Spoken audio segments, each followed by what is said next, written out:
Tonight, could Donald Trump and other Republicans who pushed the big lie that incited the deadly insurrection be barred from seeking office?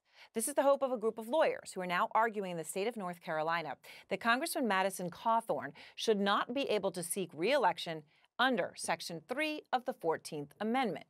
After North Carolina voters allege that Madison Cawthorn is ineligible for re-election, the right-wing congressman took a page out of Donald Trump's book and he sued the Board of Elections. Welcome to TYT's Overruled. I'm legal analyst Adrienne Lawrence. Madison Cawthorn has filed a lawsuit against members of the North Carolina State Board of Elections in an offensive move to stay on the midterm ballot.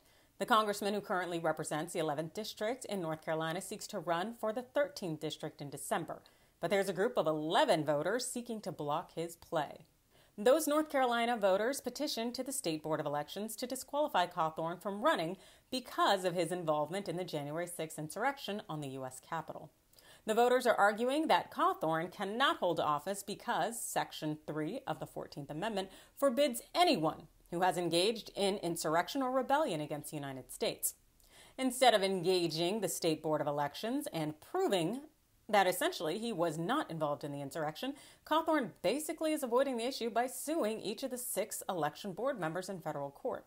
While I will not get into the facts in terms of what Cawthorn did or did not do when it comes to January 6th. January 6th is fast approaching, and the future of this republic hinges on the actions of a solitary few. It's time to fight. Interestingly enough, Cawthorn doesn't get into those facts either. Rather, his arguments against being put off the ballot are all issues of law, not fact. Basically, the congressman argues that the election board's process isn't fair. He doesn't think the standard that the Board of Elections requires candidates meet is fair. And he thinks that Congress should decide whether he's disqualified, not the board. He argues in his complaint that the question of whether a candidate should be disqualified under the 14th Amendment reaches far beyond the state's authority to regulate its elections. North Carolina cannot invade or frustrate the House of Representatives' ability to make its independent, final judgment of the qualifications of a member. While Cawthorn may indeed have a point as to that final argument, what's noteworthy is that at no time does he ever offer any evidence or argue any facts to prove that he did not participate in the insurrection. He wants the Board of Elections to essentially stand down on an issue of law, not fact. That'd probably explain why Cawthorn ran over to federal court instead of actually dealing with the Board of Elections directly.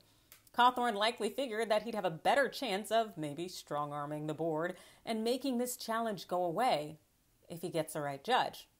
And he did happen to get assigned U.S. District Judge Richard Myers II, who happens to be a Trump appointee.